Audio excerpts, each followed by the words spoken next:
मधुबाला भारतीय सिनेमा की वो अदाकारा जो पलके उठाकर देख ले तो ऐसा लगे जैसे दुनिया थम सी गई है।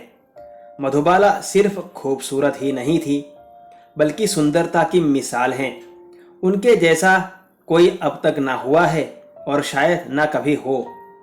यह दिलचस्प है कि जिस मधुबाला का जन्म प्यार के दिन यानी 14 फरवरी की तारीख को हुआ, उनकी खुद की रोमांटिक लाइफ कई कांटे भरे रास्तों से होकर गुजरी थी। मधुबाला का असली नाम मुमताज जहां बेगम देहलवी था। महज 36 साल की उम्र में इस दुनिया से विदा लेने वाली मधुबाला ने 1960 में किशोर कुमार से शादी की थी, लेकिन इसके 9 साल बाद 23 फरवरी 1969 को वे चल बसी। मधुबाला की लव लाइफ में यूं तो पहला नाम एक्टर प्रेमनाथ का था, लेकिन उनका ये रिश्ता महज 6 महीने चला। इसके बाद मधुबाला की जिंदगी में आए यूसुफ खान यानी कि दिलीप कुमार। मुगले आजम में सलीम बनकर दिलीप कुमार और अनारकली बनी मधुबाला ने पर्दे पर जो जादू बिखेरा था, असल जिंदगी में भी दोनों की जोड़ी ऐसी ही थी। लेकिन 9 साल तक साथ रहने के बाद दोनों की राहें जुदा हो गई। कहने वाले कहते हैं कि इस ब्रेकअप ने मधुबाला को अंदर तक बुरी तरह से तोड़ दिया था। मधुबाला मुसलमान थी। हमारा भारतीय समाज चाहे लाख आपसी समरसता की बात कर ले, लेकिन सच यही है कि जब बात रोटी और बेटी देने की आती है तो जात और धर्म सब देखे जाते हैं। मधुबाला के पहले प्यार के साथ भी ऐसा ही हुआ था। प्रेमनाथ से उनका रिश्ता 6 महीने में ही टूट गया, क्योंकि दोनों के धर्म अलग अलग थे। प्रेमनाथ चाहते थे कि मधुबाला हिंदू धर्म अपना ले, लेकिन पर्दे के लिए नाम बदलना और धर्म बदलना दोनों अलग अलग बातें हैं। प्रेमनाथ के बाद मधुबाला की जिंदगी में दिलीप कुमार आए। दोनों के बीच प्यार के बीज फिल्म तराना के सेट पर फूटे थे। इसके बाद इस जोड़ी ने संगदिल, अमर और मुगले आजम में काम किया। यह 9 साल लंबा अफेयर था। बताया जाता है कि दिलीप कुमार और मधुबाला ने सगाई भी कर ली थी, बस अब निकाह पढ़ा जाना बाकी था। लेकिन तभी 9 साल के बाद ये रिश्ता टूट गया। समझा जाता है कि ऐसा दिलीप कुमार और मधुबाला के पिता के बीच मतभेदों के कारण हुआ। इस चक्कर में मीडिया के सामने और यहाँ तक कि कोर्ट रूम में भी खूब ड्रामा हुआ था। दिलीप और मधुबाला दोनों ने तब निर्माता B.R. चोपड़ा की फिल्म नया दौर साइन की थी। ग्वालियर में फिल्म के लिए 40 दिनों की शूटिंग होनी थी।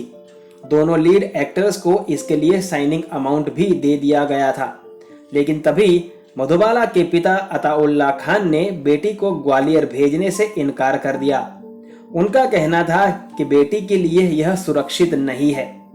मधुबाला के पिता चाहते थे कि फिल्म की शूटिंग मुंबई में ही स्टूडियो में हो, पर यह बात डायरेक्टर B.R. चोपड़ा को मंजूर नहीं थी। आखिरकार नया दौर फिल्म में मधुबाला को हटा दिया गया और उनकी जगह वैजयंतीमाला ने ले ली। अताउल्ला खान ने कॉन्ट्रैक्ट तोड़ने के लिए B.R. चोपड़ा के खिलाफ केस दर्ज किया। जवाब में B.R. चोपड़ा ने भी काउंटर मुकदमा दायर किया। ऐसा कहा जाता है कि दिलीप कुमार और मधुबाला शादी करने के लिए तैयार थे, लेकिन दिलीप कुमार ने यह शर्त रखी थी कि एक्ट्रेस को अपने पिता को छोड़ना होगा, जबकि मधुबाला चाहती थी कि दिलीप कुमार उनके पिता अताउल्ला खान से माफी मांगे। कोर्ट कचहरी के चक्कर में दोनों के रिश्ते में खटास इस कदर घुल गई थी कि दोनों में से कोई समझौते के लिए तैयार नहीं था। अभिमान और घमंड की यह लड़ाई इस हद तक पहुंची कि आखिर दोनों का 9 साल पुराना प्यार खत्म हो गया। दिलीप कुमार से रिश्ता टूटने के बाद मधुबाला टूट गई थी। एक रिबाउंड के तौर पर उनकी जिंदगी में इसके बाद सिंगर किशोर कुमार की एंट्री हुई, जो खुद रूमा देवी गुहा ठाकुरता के साथ तलाक के दौर से गुजर रहे थे। दोनों ने करीब 3 साल डेटिंग की और फिर 1960 में शादी करने का फैसला किया। तब मधुबाला की उम्र महज 27 साल थी। शादी के बाद दोनों लंदन गए, जहां डॉक्टर ने बताया कि मधुबाला के पास जिंदगी के महज 2 साल बचे हैं। किशोर कुमार ने इसके बाद यह कहकर मधुबाला को उनके पिता के घर छोड़ दिया कि वे आउटडोर लोकेशंस पर रहते हैं, ऐसे में बीमार पत्नी की देखभाल नहीं कर पाएंगे। फासला बढ़ता गया और किशोर कुमार 2 महीने में एक बार मधुबाला से मिलने आते थे। आखिर में अपने 36वें जन्मदिन के 8 दिन बाद ही 23 फरवरी 1969 को मधुबाला का निधन हो गया।